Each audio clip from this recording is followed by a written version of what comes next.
Olá, queridos amigos, queridos ouvintes. Estamos aqui no 5º Congresso do CERJ Rio de Janeiro, Conselho Espírita do Estado do Rio de Janeiro. E hoje estamos com um convidado querido, um convidado muito especial para o nosso programa Plenitude, que é o nosso amigo querido do coração, Rossandro Klinger. E vamos bater um papo gostoso com ele, falando sobre atualidades, falando sobre a educação, falando sobre o jovem de hoje. Aliás, que o jovem de hoje está deixando os pais em desespero, em pânico, fazendo todos eles colocarem a barba de molho. Sim, sim. Como vai, Rossandro? Tudo bem? Tudo bom. Seja bem-vindo ao Plenitude de hoje. Tamo junto de novo, né? Como é o nosso hashtag? É isso aí, Tamo junto. Beleza. É isso aí. Rossandro, nesse momento que o nosso mundo, hoje o consumo ele está assim extremamente banalizado. E na verdade, ele vem apresentando para nossas crianças como se tudo fosse muito fácil. Não tem que haver esforço nenhum para nada, preocupação nenhuma com nada, né? O ter na sociedade é extremamente valorizado. E para nós espíritas, na verdade, tem que haver uma consciência do que é o ter e não o ser, porque nós, na verdade, somos educadores e temos que passar valores, ao contrário do que as pessoas que não são espíritas, que não se importam hoje em dia com isso, né? Com esse consumismo excessivo. E não está acontecendo de dar os verdadeiros limites que deveriam ser dados às pessoas, aos seus filhos. Como hoje agir para que esses mesmos jovens, essas crianças, não se sintam inferiores, excluídos das sociedades, nesse convívio social, e tenham a conscientização de que o ter não é mais importante que o ser. Tudo tem o seu valor. Quando a gente pensa sobre isso, a gente sempre se pergunta o que forma essa criança para ela se ela pautar a sua vida apenas pelo ter, né? E a gente começa a perceber que a culpa é dos pais. Na verdade, quem é que tem ensinado os filhos hoje a não dar valor ao esforço do próprio trabalho? Os pais. Claro. Que dão as coisas sem mostrar que existe um trabalho por trás. Sabe, uma vez eu estava no shopping e uma criança queria comprar um presente e o pai não podia comprar o presente que ela queria. E aí ela disse assim, mas papai, é só ir na maquinazinha e colocar o cartão que sai. Como ela vê aquele movimento, ela acha que é simples, coloca o cartão e sai. Ela não sabe que para aquilo acontecer tem um mês de trabalho e esforço. E são os pais que têm que fazer essa demonstração. Por exemplo, a educação financeira é um tipo de educação. Claro. Mostrar para os filhos o valor das coisas, aquilo que é importante. Eu cito muito como exemplo nas palestras que eu faço, que aquilo que é fácil não tem valor. É só você lembrar quando a gente ia gravar uma fita baixo e cromo com músicas. Lembra? A gente ia gravar músicas e não tinha 2, 3 em 1. Então a gente pegava um gravador, ficava de frente para uma rádio, a tarde inteira com um botão no rec play na mão, a ponto de uma ler, né? Esperando aquela música passar. Quando passava, apertava. Tinha que ser logo no início dos acordes iniciais da música e ainda rezar para o locutor não dizer o nome da FM no meio. Não fazer nada. Depois de um mês a gente tinha uma fita com 12 músicas. E levou tanto tempo, tanto esforço, que quando alguém pedia emprestado, a gente ia junto com a fita. Eu vou, eu empresto, mas voltava com ela. E quando quebrava, a gente abria, emendava, pegava uma caneta Bic e rebobinava. É isso mesmo. Não é isso? Mas você imagina, quanto que você tem de Spotify e de Apple Play no seu telefone? Que valor tem? Não tem esforço. Ou seja, se você não ensina para os seus filhos que tem um porquê, se quando ele quebra o brinquedo, você diz assim, enquanto for possível, você vai usar esse brinquedo, se você dá brinquedo a qualquer momento, se você toda vez que vai no shopping e compra alguma coisa, você vai educando aquela criança para ser consumista. E isso vai de encontro à visão de um mundo, da visão de um mundo mais transcendente. Porque qual é o objetivo? É que a experiência da Terra ela é para nos educar, mas nós temos que entender que nós não somos daqui, nós estamos passando por aqui. Então, quanto mais você é materialista e consumista, é mais ligado ao planeta no ponto de vista do aspecto mais negativo, de consumismo, de sempre achar e se permitir ser avaliado pelo que você possui e não pelo que você é. E aí seu filho começa a lhe cobrar aquele tênis da moda, aquele celular caríssimo, para se sentir aceito na escola. Tem pais que não, eu tenho que dar porque todos os amiguinhos do meu filho têm, e você não vai ensinar seu filho que ele tem que ser respeitado, mesmo que ele não tenha. E ele vai querer ter um jatinho, você vai poder dar um jatinho só porque alguns amigos dele possam ter um pai que tem. Então, se a gente não desconecta as crianças desse mundo consumista e assume um papel de formadores e educadores dos filhos, no sentido de compreender que, sim, nós temos que comprar coisas, sim, nós compramos telefones, mas nós não vivemos para isso. O mundo material ele deve estar a serviço da nossa evolução espiritual e não como algo que atrapalha a nossa essência e o reconhecimento de nós mesmos. Por isso que os indianos chamam de o mundo material de Maya, que em sânscrito quer dizer a grande ilusão da matéria. Sim. Então, quanto mais a gente está envolvido na matéria, mais a gente se afasta do espírito. Sem nenhum tipo de alienação, sem nenhum tipo de visão assim distorcida, mas apenas viver a experiência material com a leveza que ela tem que ter, porque o grande objetivo aqui é a evolução da alma, perene, eterna, e que está passando. É como se fosse uma inversão de valores. Muita gente acha que é um ser humano numa experiência espiritual do final de semana. Seja no culto, na missa, na reunião espírita. Então, eu sou um ser humano, cheio de desejos humanos, mas no final de semana eu vou lá e tenho uma experiência assim, espiritual. Não. Nós somos um espírito eterno em uma das muitas experiências humanas. Essa é que a gente tem que cristalizar como conceito da nossa vida. Como você mesmo citou, quando um grupo tem determinados brinquedos, eletrônicos, seja lá o que for, e um deles não tem, e ele quer aquilo, né? Então começa a gerar ali no grupinho um bullying. Uma exclusão. Uma exclusão daquele lá. Como agir? Como fazer aquela criança entender que não é o momento, não é a hora, ou então que você não tem condições de dar aquilo, ou que aquilo não tem valor? Você tem que conversar com seu filho. Você tem que mostrar para ele que, olha, seus amigos eles estão achando que só vão respeitar se você tiver isso, mas eu não vou lhe dar, porque eu não acho, por exemplo, celular. Né? As pesquisas mostram que crianças só a partir dos 14 anos é que devem ter celular. E com uso temporado e com a orientação dos pais. As pessoas dão celular para crianças pequenininhas. E estão deixando o cognitivo das crianças. E quando você pergunta, não é porque todo mundo no colégio tem, se eu não der, ele vai ser discriminado. Então você está ensinando seu filho o seguinte, que ele vai ser valorizado pelo que ele tem. Com certeza. Né? E aí você tem que ensinar para ele, assim, eu acho que muitos de nós aqui que teve uma infância mais pobre, sabe, das muitas vezes que a gente queria... Eu lembro que meu sonho de consumo era um All-Star vermelho. Ou então um relógiozinho daquele que trocava de pulseiras coloridas da Cássio, lembra? Ai, lembro. Só ficou no sonho. Né? Eu lembro que uma vez minha mãe me deu dinheiro, tipo R$10 para eu comprar um presente, e eu fui pro supermercado e comprei biscoito recheado. Ela perguntou por que você comprou isso? Porque eu nunca comi, era meu sonho de consumo. Então, meu era canetinha Silva Pen, lembra disso? Então, que isso? Canetinha colorida, aquilo era assim, maravilha. Nossa! Pois é, a gente não teve e não sobreviveu. Vinha numa caixinha, né? Uma coisa... Então, e aí toda época se cria coisas para gerar um desejo de compra e a gente tem que aprender a olhar isso com caráter pedagógico e educativo. Eu preciso ou não preciso ter. E se eu tiver... Sabe, usar uma coisa de marca, vamos imaginar, não torna ninguém melhor ou pior. Se você pode comprar, beleza, mas não se sinta melhor do que os outros por causa disso. E se você não pode ter, também beleza, não se sinta menor por causa disso. Nós não podemos resistir às percepções de quem somos por aquilo que nós podemos materialmente expressar.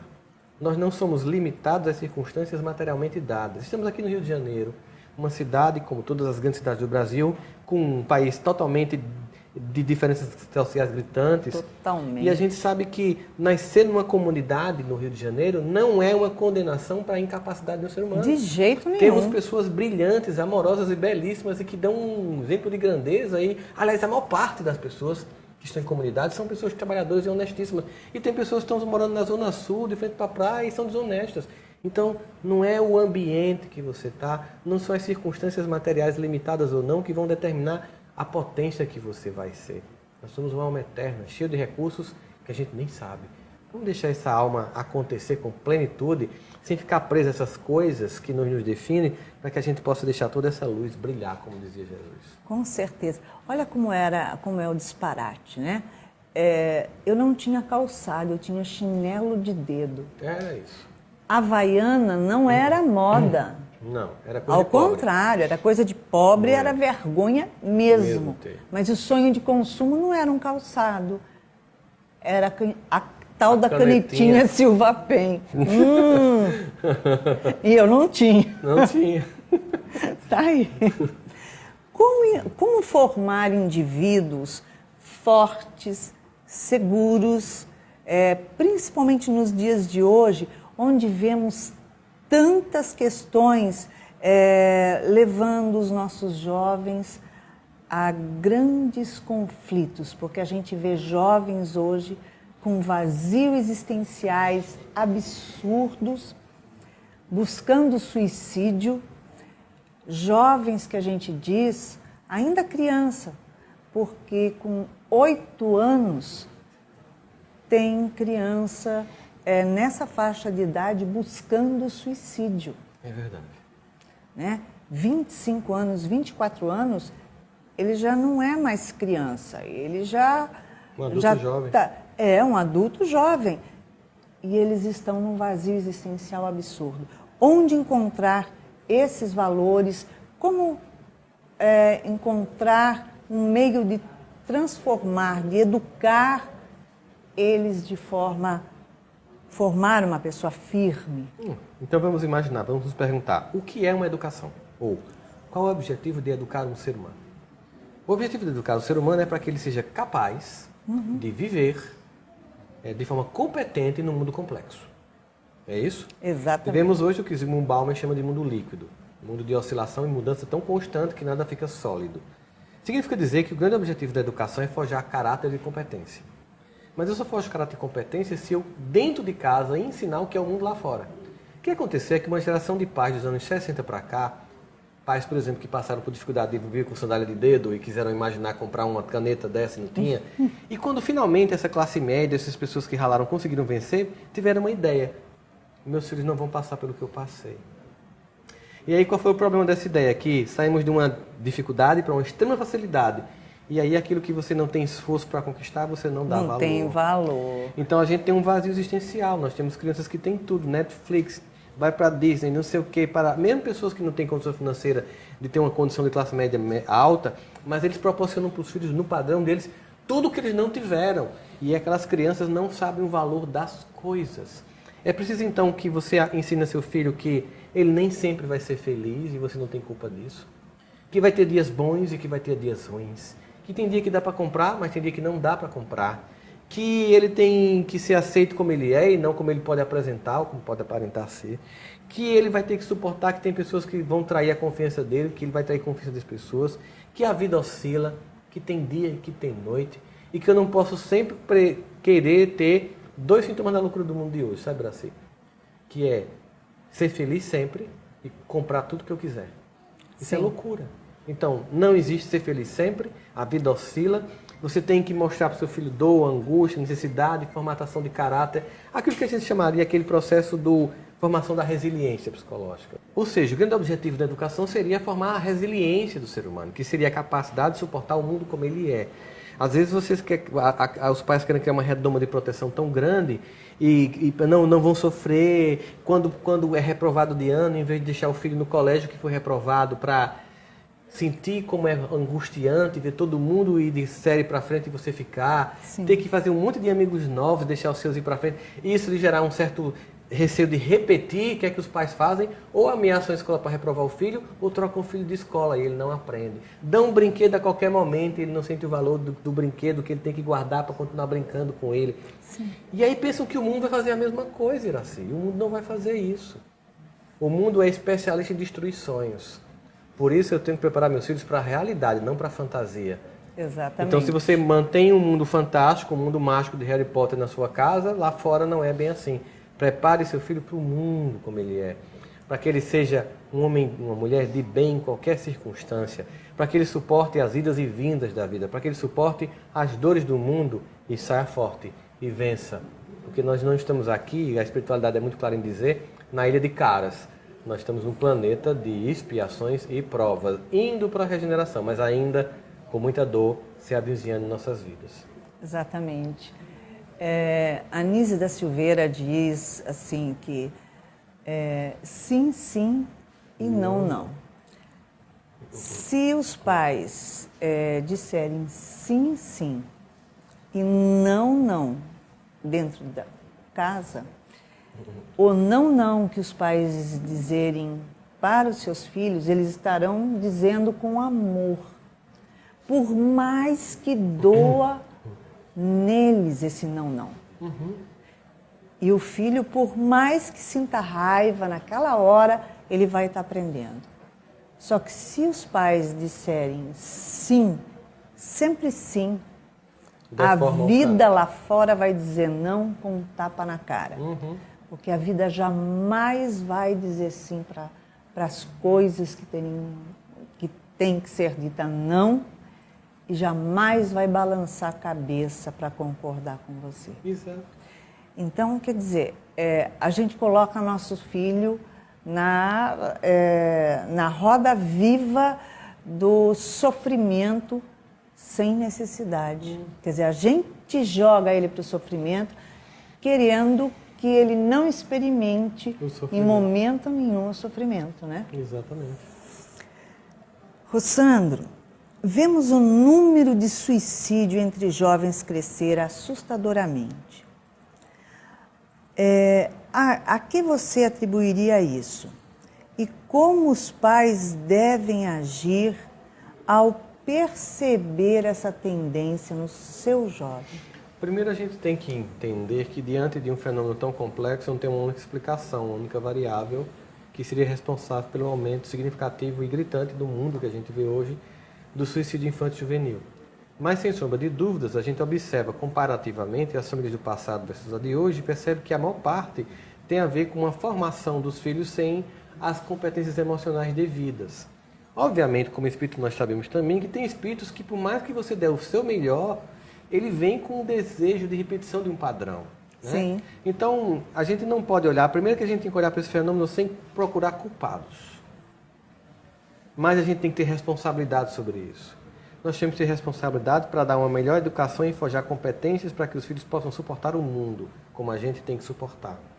E para aqueles que, mesmo que a gente tenha dado tudo, ainda assim optam por desistir temporariamente da existência, não cabe aqui julgar nem os pais, nem muito menos a pessoa que fez essa escolha, porque a misericórdia de Deus jamais nos abandona e vai oportunizar um novo momento. E é uma consolação que só a doutrina espírita dá, porque a maior parte do resto das pessoas entra com condenação. O que a gente percebe a partir daí? É que temos que pensar como sociedade, não só como pai, como mãe, porque a família está dentro de um ambiente social. Como nós, não somente a minha família, mas todas as nossas famílias, podemos nos socorrer. Como nós podemos lançar uns sobre os outros um olhar de cuidado, de carinho. É preciso que os pais estejam atentos para aquilo que os filhos dão importância. Antigamente, quando a gente voltava de casa à noite, assim, quando chegava em casa, a mãe fazia, graças a Deus chegou. Hoje em dia, o risco está dentro de casa. Eu preciso saber que youtuber meu filho está seguindo. Qual é a minissérie que ele mais gosta? Qual é o personagem da minissérie que ele se inspira? O que ele está postando nas redes sociais? O que tem dentro do guarda-roupa dele? Eu preciso cuidar, isso não é ser invasivo, isso é ser cuidador, isso é ser zeloso. Na medida que a criança vai mostrando maturidade, aí eu vou dando a privacidade que ela pode ter, mostrando que merece. Exatamente. Mas não cedo. Às vezes, sabe, quando acontecia um caso de um suicídio, a pessoa me procurava, eu dizia assim, vá lá no quarto do seu filho, da sua filha, e veja tudo que você não viu. A começar a vasculhar as gavetas, a olhar as redes sociais, a ver as minisséries. Chegava no consultório na semana seguinte com um sentimento horrível, dizendo assim, estou me sentindo muito culpado porque estava tudo lá e eu não vi. E eu dizia, não fiz isso para você se sentir culpado. Porque certeza. A dor que você está sentindo já é muito grande. É para que você cuide dos outros. Porque nós temos que cuidar. Nós não podemos ser omissos. De jeito nenhum. As redes sociais e a internet, ela tem um lado muito nefasto. Enquanto você não olha para o que os seus filhos estão vendo, porque você quer ser politicamente correto e dizer que eu não sou um pai ou uma mãe invasiva, do outro lado da internet, criminosos e pedófilos e todos os tipos de pessoas distorcidas mentalmente estão lá tentando destruir aquele que você não está cuidando. Com certeza. Portanto, precisamos cuidar, precisamos ouvir os sinais. Crianças e adolescentes não costumam falar, eles mudam o comportamento, às vezes são nuances pequenininhas. Pais atentos. Não adianta seu filho chegar em casa, depois de um dia de estudo, você trabalhando, e quando ele chegar, você olhar assim para ele no celular. Como é que foi lá, meu filho, hoje? E olhar para o celular novamente. Mas é exatamente assim, Existe hoje, sabe, Iraci? Você lembra aquela música que bombou antes do WhatsApp, mas era na época do YouTube, no início era ado, cada um no seu quadrado. Eu acho que aquilo é uma músicazinha profética. Tá todo mundo no seu quadradinho hoje, no seu Black Mirror lá olhando e se ignorando. E como nós somos gregários e feitos para o amor e para o contato, na medida que eu estou sendo ignorado, eu vou me sentindo tão vazio, há uma inexpressão de amor e de afeto, e eu desisto da vida, porque a vida não tem graça. Por isso que as minisséries e os filmes, capturando esse momento atual do psiquismo coletivo da Terra, esse arquétipo psicológico, elegeu 2 temas sobre esse comportamento atual. Pessoas que não estão vivas, estão mortas-vivas. As minisséries que mais bombam são sobre zumbis e vampiros. Exatamente. Porque nós viramos zumbis e vampiros. Quando você está na minha casa e eu, quando lhe recebo, e você chega e pergunta qual é a senha do Wi-Fi, você está me dizendo que você veio para me ignorar. Porque você veio para ficar no seu mundo fechado. Exatamente. Eu vim aqui, mas vou ficar no meu celular. E é assim, eu estou conversando com você. Se a conversa agradar, beleza. Não gostei, eu lhe ignoro completamente. E aí nós temos, na hora do jantar, pais e mães e filhos que se ignoram. Nós temos em shoppings, em restaurantes, pessoas completamente vivendo num mundo virtual, desconsiderando o real, e a conexão com os seres humanos se perdeu. Sim. É óbvio que isso gerou uma fragilidade. Eu estou aqui enumerando um conjunto de variáveis para a gente explicar alguma coisa completa. Ou seja, não interessa para mim a vida do outro. Eu preciso olhar para a pessoa. Eu preciso estar junto daquele objeto da minha criação. O filho tem que ser observado, tem que ser cuidado. Ele não pode chegar em casa e querer ser o celular para ter a atenção da mãe e do pai. Né? Eu lembro de um amigo meu que estava assistindo TV com o menino na frente, até que essas crianças que estão nascendo agora, né? Esse pessoal que está vindo para dar uma mudada no negócio. E eles ignorando o menino, ele parou na frente e fez assim, com 5 anos de idade. Botou assim na frente, aí os pais, você vai ficar na frente. Será que vocês não perceberam que quem importa nessa casa sou eu? Mandou na testa, Mandou na testa, né? Eles desligaram a Netflix e vamos lá, filhão, conversar. Não adianta eu tirar um celular do meu filho e não me colocar no lugar. Sabe o que a gente fazia quando faltava luz na nossa infância? Todo mundo se juntava na sala, começava os adultos a contar histórias, geralmente terror para assustar a gente, né? Tomate florzinha, não sei o quê, o bicho papão, parará. Mas também contavam histórias de família, alguém que tocava o violão tocava, de repente a luz chegava e quando chegava, o que a gente fazia? Que pena que chegou a luz, não é? Vamos nos desconectar. Se isso era assim naquela época, hoje é pior ainda. Porque a gente deixava de conversar, mas tinha todo mundo para a mesma sala ver o mesmo programa de TV. Agora é cada um no seu quadrado. Ninguém assiste televisão junto. E ninguém se assiste. Nós estamos nos desassistindo. E Deus só ajuda os homens através dos homens. Se nós não estendermos as mãos, se nós não olharmos para a luz do outro, é tarde às vezes. E é uma dor muito maior quando você percebe que você poderia ter cuidado, que você poderia ter observado, que nós precisamos nos cuidar e nos observar. Não é a tarefa só dos pais, é da escola, é a tarefa dos amigos, é dos colegas de mesma idade. Nós precisamos observar os sinais uns dos outros para ver os tipos de pedido de socorro que tem hoje no mundo. Com certeza.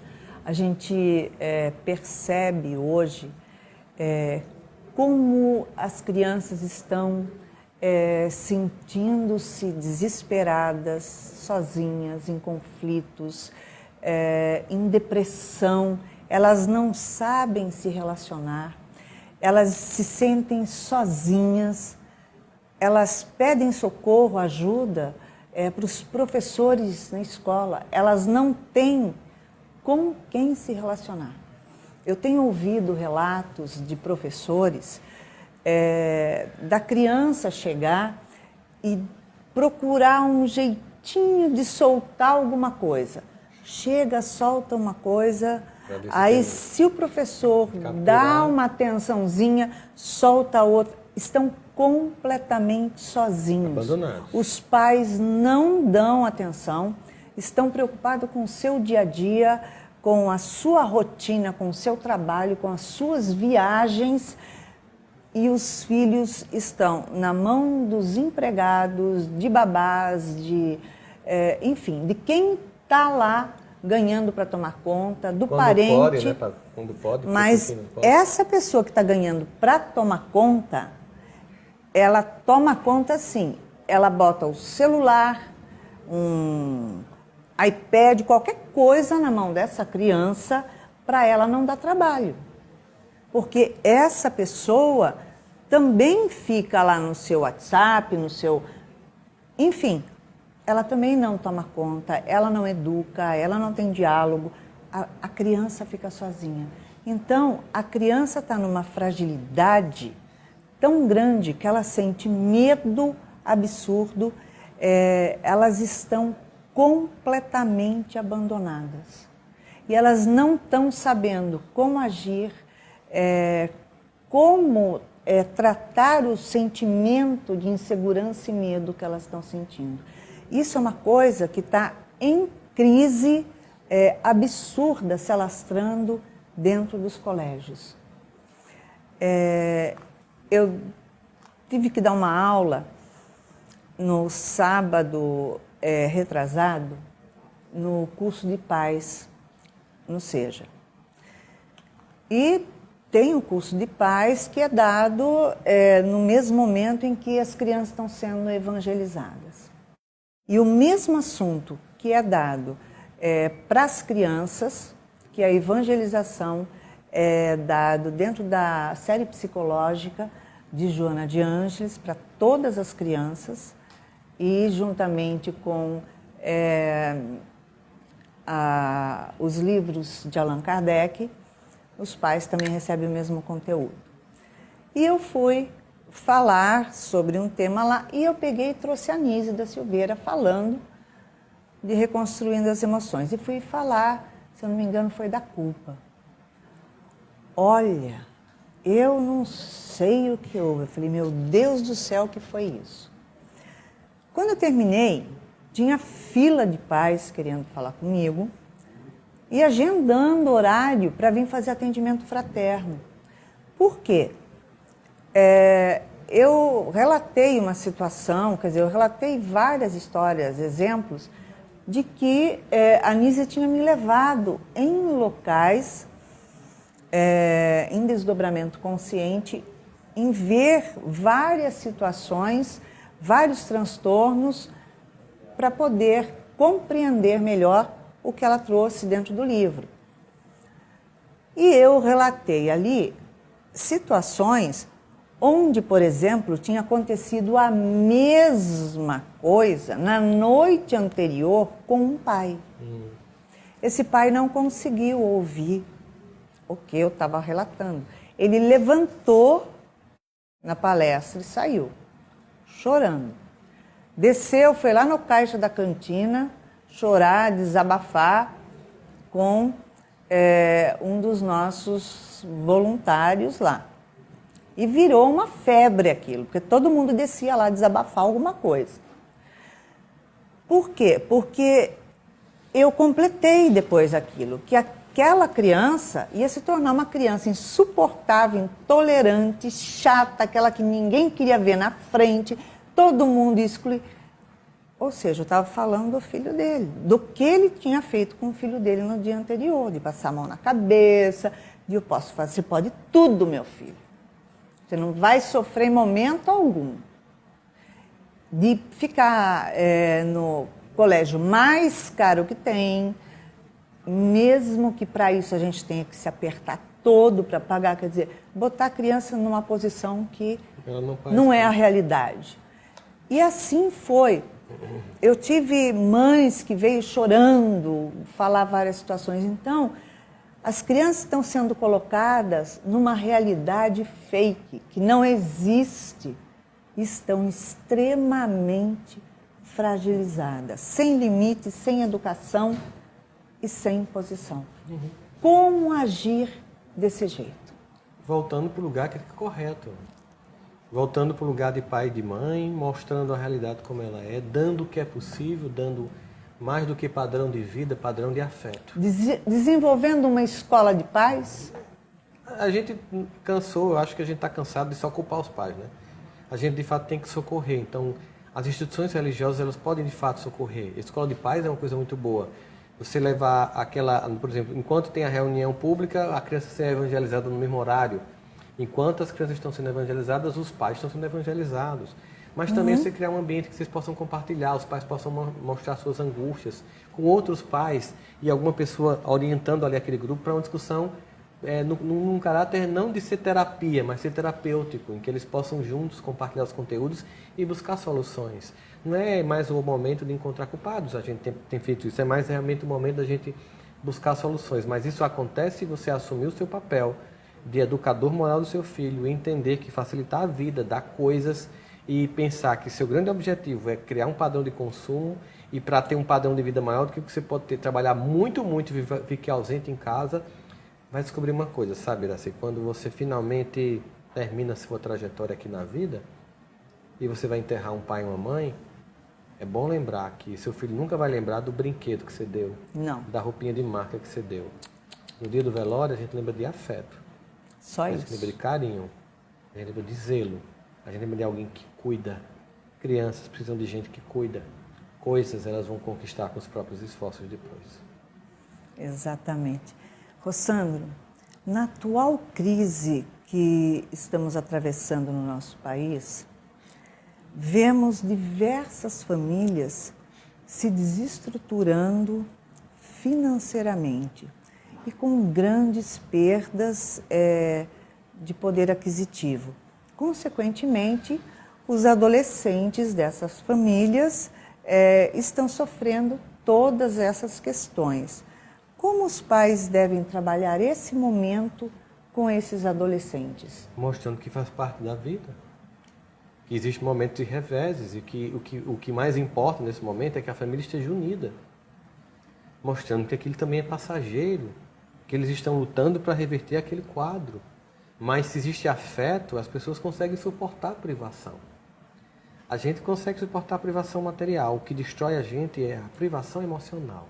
Isso. O que destrói um ser humano, o que torna ele incapaz de viver a vida, é não ter o tesouro do amor e do cuidado e do zelo. A grande poupança que temos que fazer na nossa vida é de contato, é de abraço, é de olhar no olho, é de cuidar de você, é de dormir, contar histórias.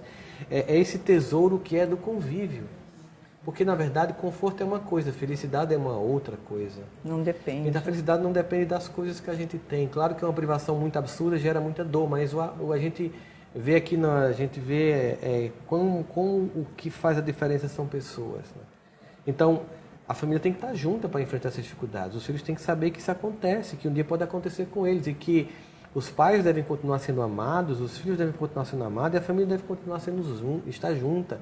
Claro que vai ter momentos difíceis, que o filho vai pedir para ir num shopping e você não vai poder levar, que ele vai pedir um tênis que você não vai poder comprar, e ele vai entender que ele vai continuar sendo amado do mesmo jeito, que aquilo passa e que aquilo não define o que é o grande projeto da família, né? Que não é vir aqui e oferecer coisas para os filhos, mas oferecer valores e construir possibilidades para que aquele coração se sinta bem, né?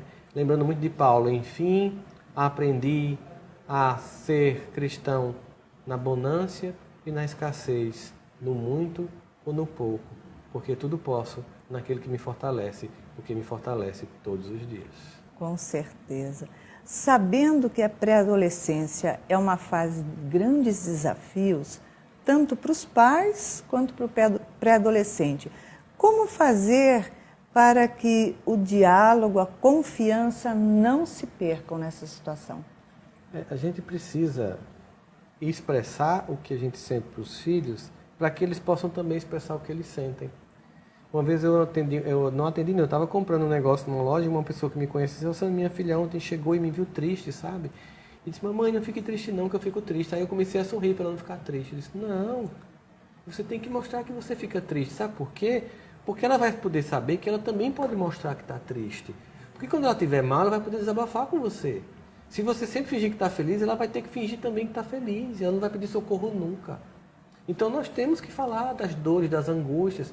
Nós temos que ver nossos filhos superar, por exemplo, o fim do namoro, um bullying na escola, perder uma prova, sabe? Eles têm que aprender que isso faz parte da vida e a gente se socorre nessas horas, a família se fortalece nesse aspecto, é o diálogo mesmo, o contato, sabe? O evangelho tem que ser não um lugar de acusação. Tem gente que faz evangelho para acusar o outro. Abre a mensagem e faz, isso é a cara de alguém aqui na mesa. Acabou o evangelho. Essa é a cara de todo mundo, né? A cara do meu marido, do meu filho. Ou então, serve para todos tipo sempre. assim, meu filho não está me ouvindo. É a hora do evangelho, tem que vir a força. Aí, ai, Jesus, tomara que entenda essa mensagem. O menino não faz nunca mais o evangelho. Não, sabe? Não. Evangelho é lugar do diálogo. O filho pode discordar de você, argumenta com paz, com paciência. Ele pode ser, sou a favor do aborto, não se vai para um umbral. Não, que é isso, fé raciocinada, pode enfrentar a razão, né? Vamos lá, meu filho, por que você é a favor do aborto? Deixa ele falar. Ele ouviu na escola, viu uma revista, viu uma minissérie, aí que ele fala, aí você muito calmamente, amando profundamente seu filho e sua filha, mostra o argumento contrário àquilo com muita caridade. Sim. E ele se permite um debate, se há diálogo na família, ele não vai buscar lá fora, porque quando não tem diálogo na família, ele vai buscar lá fora. Só que ele vai buscar com pessoas da idade dele, que não tem maturidade para dar a resposta. Exatamente. Né? Então, a família é a primeira escola de tudo na vida das crianças. Saber argumentar com emoção faz toda a diferença, né? Com certeza. É isso aí. Mas tudo que é bom dizem que dura pouco. Mas eu discordo, porque se tudo que é bom dura pouco, deixa marcas, deixa lembranças.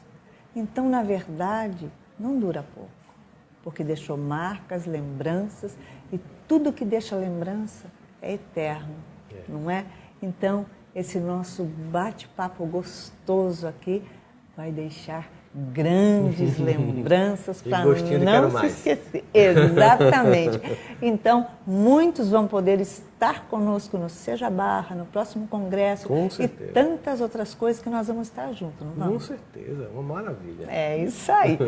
Olha só, chegamos ao final de mais um programa. Eu, você, Joana de Ângeles e aqui, nosso amigo querido Rossandro Klingen. Para esse final, nós convidamos você a deixar uma mensagem para os nossos espectadores. Como a gente falou muito sobre família, sobre pais, sobre filhos, uma mensagem para a família. Uma mensagem para filhos, para pais, para tios, para as avós, para todo mundo entender o seguinte: a gente está junto aqui. Às vezes é difícil. A família irá ser aquele lugar que de vez em quando a gente pensa assim, por que danado essa criatura nasceu na minha família, né? Mas a gente muitas vezes pensa assim, eu não conseguiria viver sem você. É um lugar de desafios constantes, mas a gente não pode desistir. Quando você cai, especialmente para os filhos isso, quando você está triste e quando você faz alguma coisa errada e que as coisas não funcionam, não são seus amigos que curtem suas fotos que vão chegar junto para te ajudar. Quem vai te ajudar é o pai e a mãe que vão dizer repetidamente, você vai ficar muito irritado, eu não dei isso aqui, ia dar errado. Mas mesmo assim vão estar do teu lado para te socorrer. Lembra disso. A gente vive um mundo, a gente se conecta com as pessoas, mas nós não podemos perder a conexão com as pessoas mais importantes e mais essenciais e mais reais. Mais do que quantidade de curtidas, temos que aumentar a quantidade de abraços em casa, na família. É isso aí. Então, olha só, abraços em casa, abraços na família, abraços, energia. E para você, nós deixamos aqui um abraço, um beijinho cor-de-rosa para que você tenha uma semana de muito amor, em paz, feliz e, claro, espargindo luz. Beijinho cor-de-rosa e um abraço. Muita paz. Muita paz, assim. Valeu.